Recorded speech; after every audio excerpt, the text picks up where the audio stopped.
We drove back to Frogmorton Farm. We're not really a farm any longer. Russell rents out his land, and these days we just use the 2 fields next to the house for our own menagerie. 2 horses, a donkey, a cat, and an unknowable number of chickens. Russell says they're like the roll-right stones.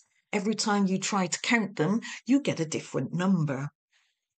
Boxer's an ex-racehorse. Russell took him in because he was rubbish. Not at running, he goes like the wind, but because he's neurotic and frightened of nearly everything.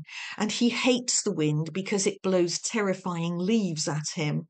One glimpse of a looming leaf, and he's half a mile away, picking up speed and heading for the horizon. He doesn't like the rain because it makes him wet. He doesn't like bright sunshine because it casts scary shadows. He finds his own shadow especially frightening. Basically, he's not built for the great outdoors. He likes his cosy stable. Then there's Marilyn, the omnivorous donkey.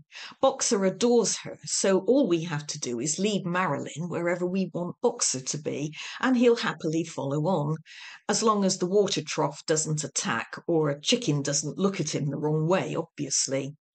Marilyn's a tiny donkey who punches well above her weight, is entirely without fear, and has lungs courtesy of the NASA wind tunnel. People occasionally come round to complain.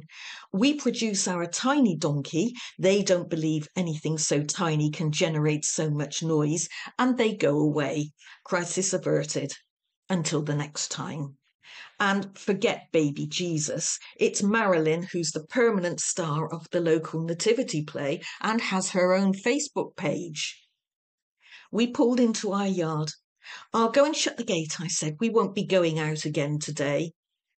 I never learn.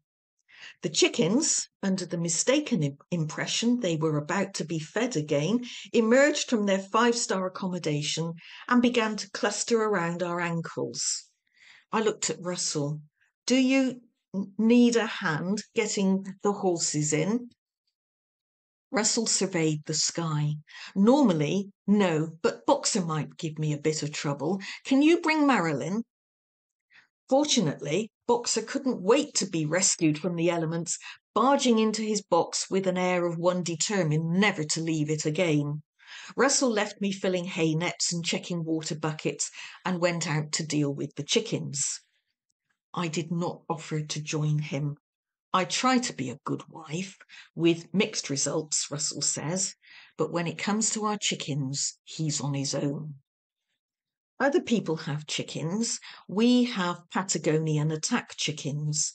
They're infamous, known far and wide across the county for all the wrong reasons. We started with 6. They're still with us.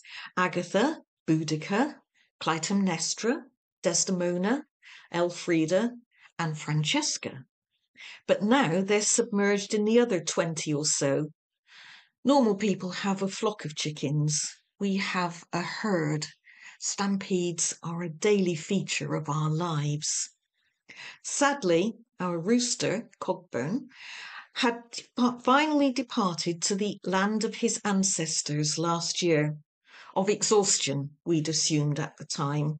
Not that we're safe from an exploding chicken population, even now that he's gone. There must be boy chickens in there somewhere, Russell had said, darkly, eyeing them all after yet another head count. Hiding. He'd taken to shouting, "Coq au vin," as he crossed the yard and watching to see who flinched. If there were boy chickens in there, then they were keeping their heads well down. Russell remained ever vigilant, however, and at the first sound of an unlicensed cock-a-doodle-doo was prepared to pounce. My money, everyone's money, was on the chickens. Half of them had already taken refuge in their imaginatively decorated chicken coop, now granted the status of official local attraction. Russell is not the only one with artistic leanings, and one exciting afternoon Kevin the handyman and I had rebelled.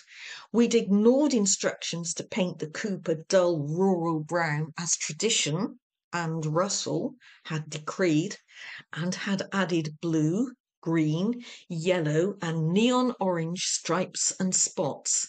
It is possible we may have got a little carried away. People came from far and wide to see it. Russell frequently threatened to charge people for photographing it. Back to the chickens themselves, those descended from that great matriarch Francesca would be in their traditional place on the stable roof. The ones who hadn't already been blown into the next county would need to be chivied back to earth and vigorously encouraged to rejoin their more intelligent sisters inside. Those already inside and settled for the night would take strong exception to having to budge up to make room. Our chickens are very vocal. There would be complaints from both the chickens and our neighbours, who, according to Russell, have no concept of the trials and tribulations of chicken owning, although he was perfectly willing to take a couple of hours off to demonstrate, and with a live chicken, if they liked.